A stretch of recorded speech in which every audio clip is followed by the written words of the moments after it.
Hello everyone, কি অবস্থা? সবাই ভালো আছেন? তো আজকে আমরা চলে আসলাম খিচুড়ি খাতে। তো গাইস, খিচুড়ি খাওয়ার সময় দেখেন এই শালারা সবসময় খালি গেমই খেলে, একজন গেম সবসময় গেম খেলে।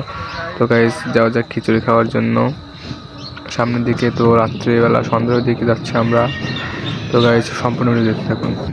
তো গাইস, বলতে বলতে চলে আসলাম আমাদের সেই ভ্যামেরার কাছে, অর্থাৎ আমাদের নানা শ্বশুরবাড়ি এলাকায়। তো গাইস, দেখতে পাচ্ছেন হচ্ছে নেহারি, আর ওই সাইড হচ্ছে আপনার কি বলে হালিম। আর এখানটায় আমরা সব ভেতরে চলে আসলাম। তারপরে আমরা ভেতরে আসার পরে তো গাইস আমরা একটু দুষ্টামি করলাম, একটু ছবি ভিডিও করলাম, ছবি তুললাম। তো গাইস, ছবি তোলার পরে তো গাইস এই যে স্কুলের ক্রাশ, হিমুর ক্রাশ। তো তারপরে দেখেন শালা সবসময় গেম খেলে, শালা যেখানে যায় সেখানে খালি গেম খেলে, শুধু গেম আর গেম, ও শালা লাইফে কিছু গেম খেলছে। তো গাইস, যাই হোক, তো এখানে অনেক লোক থাকার কারণে আমাদের সমস্যা হচ্ছে এখানে আরও একটু ওয়েটার থাকলে, যাই হোক গাইস, এখানে আর কয়েকটা ওয়েটার থাকলে ভালো হতো। তো গাইস, বলতে বলতে আমাদের সামনে কিছুই চলে আসলো এবং এখন মাংস আসবেন। তো গাইস, সে যে অলরেডি সে খাওয়া শুরু করে দিছে। তো গাইস বলতে সেই সাত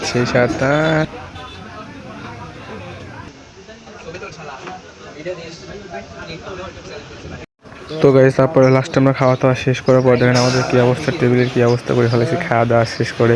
তো গাইস, অসাধারণ টেস্ট ছিল। আপনারা চাইলে আসতে পারেন, যাদের বাড়ি পাবনা জেলায় তারা আসতে পারেন ভেড়ামেরা।